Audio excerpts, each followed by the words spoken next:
The metals and mining sector: steel, aluminium, copper, zinc.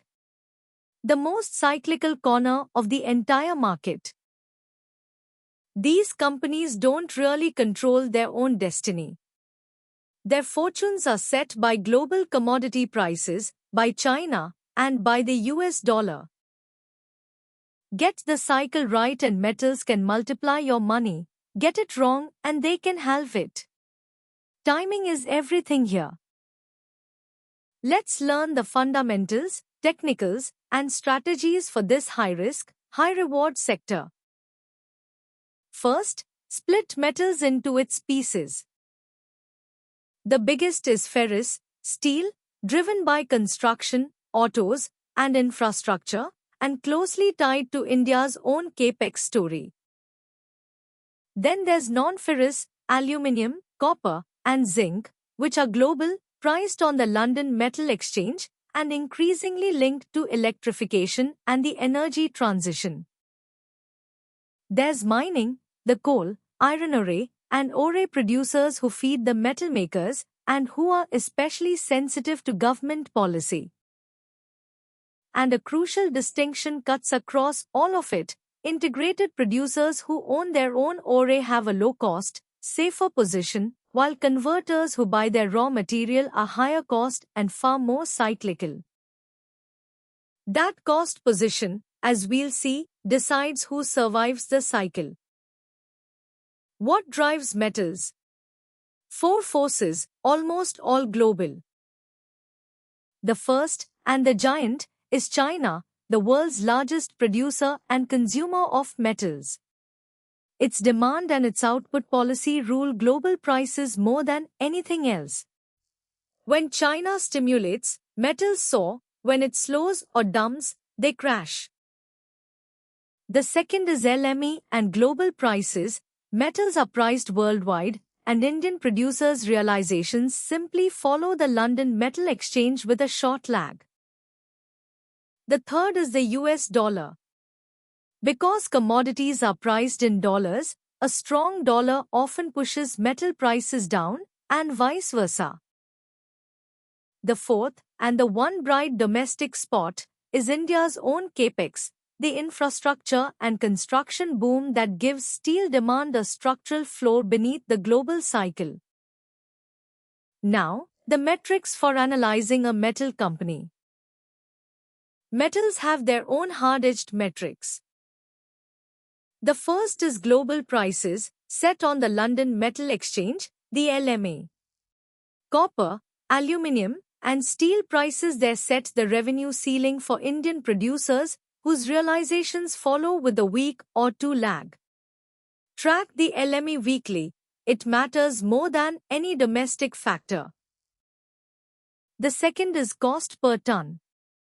In a commodity business, everyone sells at the same market price, so the lowest cost producer wins every single cycle, because when prices crash, the cheap producer survives while the expensive one bleeds. The third is EBITDA per ton, profit per unit of metal, which lets you compare true operating profitability across companies, stripping out their different debt levels. The fourth, and the one that kills, is net debt to EBITDA. A debt load that looks fine at the top of the cycle becomes lethal at the bottom, when profits collapse but the debt remains. In metals, debt is the difference between survival and ruin. On the chart, metals move in dramatic, sweeping waves. Track the Nifty Metal Index, one of the most volatile sector indices, which trends in big cyclical swings rather than gentle drifts. Its drivers are almost entirely global. China's steel output and its export policy, plus LME commodity prices, move these stocks more than anything happening in India. So you analyze metals with your eyes on China and the world, not on domestic news. What's the dollar link to?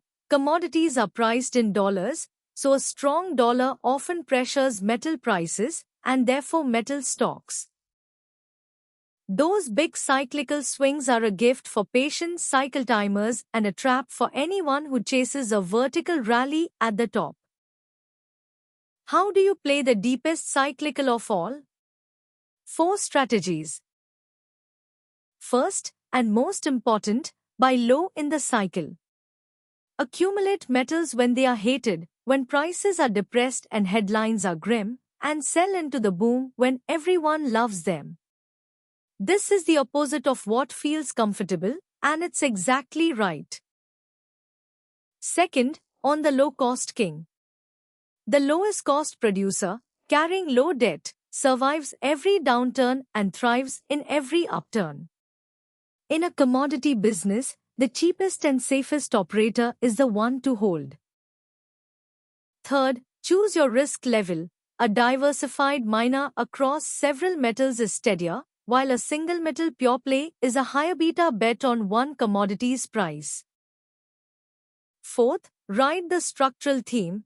India's own infrastructure and construction boom provides a steady floor of domestic demand for steel, softening the global cycle's blows.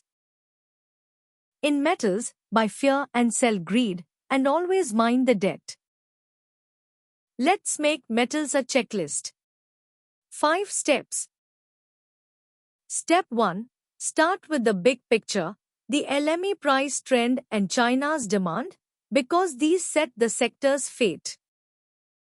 Step 2. Find the lowest cost per ton producer, the one that survives every downturn.